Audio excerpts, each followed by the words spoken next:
بسم الله الرحمن الرحيم. مدشا هوغانكا قرنكا سوماليد مقدشو 3 جون سنة 2016 ورمرتيات مدشا هوغانكا قرن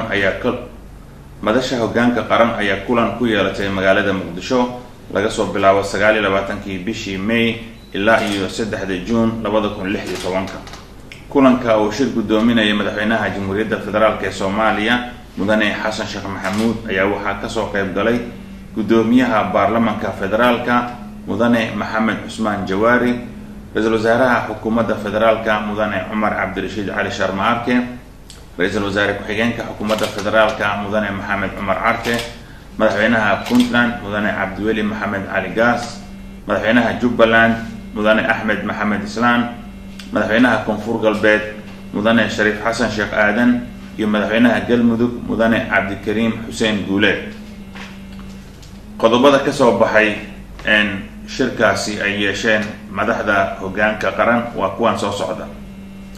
qodobka koowaad, madaxda hoggaanka qaran waxay tacsi u dirayaan shacabka, qoysaska iyo heladii ay ka baxeen mas'uuliyiin iyo xubno kale oo shacabka qiimo ku lahaa oo habeen hore ku shahiiday weerar argagixiso lagu qaaday mid ka mid ah hoteelada magaalada Muqdisho. madaxdu waxay cambaareynaysaa weerarada waxashnimo ee argagixisadu la beegsanayso shacabkan waxba galabsan. 2. madaxda hoggaanka qaran waxay soo dhaweysay xeerkii madaxweynaha Jamhuuriyadda Federaalka ee Soomaaliya mudane Xasan Sheekh Maxamuud uu ka soo saaray hanaanka geedi socodka doorashada ee hore ugu heshiiyeen 12 Abriil sanadkan 2016. madaxda hoggaanka qaran waxay mar kale ku celisay ballanqaadkeedii hore ahaa inay ka go'an tahay inaysan jiri doonin muddo kordhin lagu sameeyo muddo xileedka uu dastuurku u xadiday hay-adaha sharci dejinta iyo fulinta iyo in doorashooyinka ay dhacayaan xilligii loogu talagalay. 3. madaxda hoggaanka qaran waxay ku heshiisay qaababka faahfaahsan ee hanaanka doorashada oo ay ka mid yihiin waajibaadka shaqo ee guddiga heerka federaal ee hirgelinta doorashooyinka dadban iyo guddiyada hirgelinta doorashada dadban ee heer dowlad goboleed.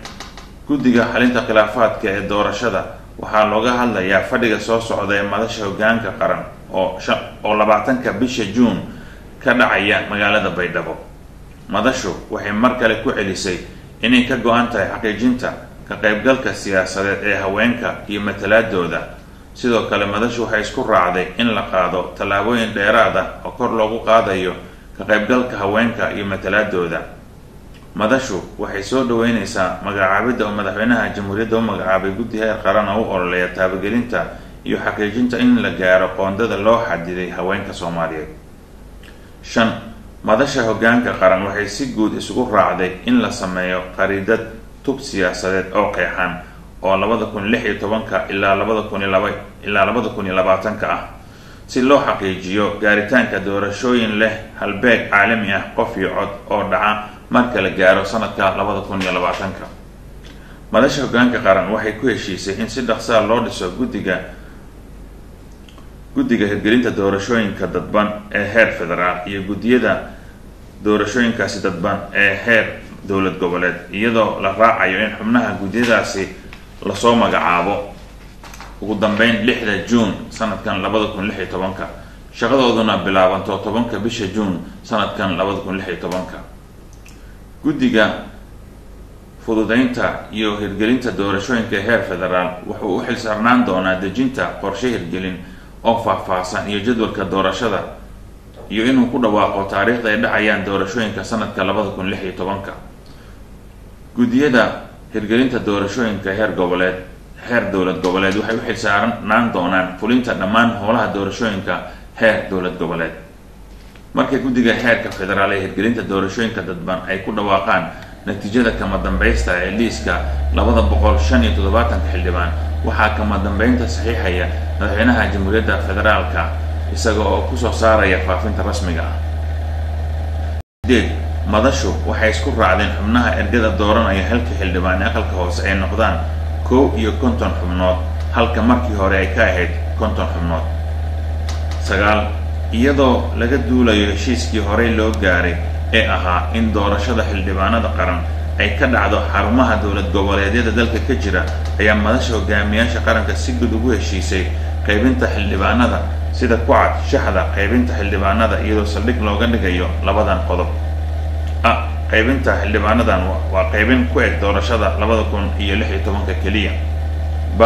qaybintan ma qeexayso sida deegaanada loo kala degan yahay ee waa heshiis ku meel gaar ah ku salaysan 4.5 kuna eg xaaladda doorasho ee 2016 oo keliya.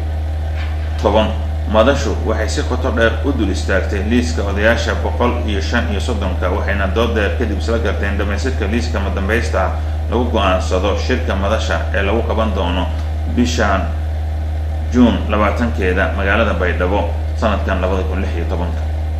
11 madasha hoggaanka qaran waxay go'aansatay in matalaadda iyo maqaamka magaalada Muqdisho loo saaro guddi heer qaran ah oo ka kooban xubno ka kala socda heer federaal iyo heer maamul goboleed. guddigaas oo kasoo talo bixin doona maqaamka gaarka ee caasimadda Muqdisho yeelanayso oo dastuurku tilmaamay. guddigaasi wuxuu howshiisa kusoo dhammaystirayaa muddo 60 maalmood gudahood oo ka bilaabanaysa 4 Juun sanadka 2016. madasha hoggaanka qaran doodeed kadib waxay si wada jir isugu raacday ansixinta siyaasadda amniga qaranka Soomaaliyeed National Security Policy oo xukuumaddu soo gudbisay. dhisidda guddiga amniga qaranka sida ku cad siyaasadda amniga qaranka. madasha 13 madasha hoggaanka qaran waxay ku heshiiseen shirka soo socda ee madasha lagu qabto magaalada Baydhabo xarun u ah dowlad goboleedka Koonfur Galbeed 20 ilaa 22 Juun sanadkan 2016. 14 madasha hoggaanka qaran waxay u baaqaysaa saaxiibada Soomaaliya caalamka inay taageeraan diyaarinta iyo hirgelinta hanaanka doorashada kuna qabsoonto waqtigii loogu talagalay.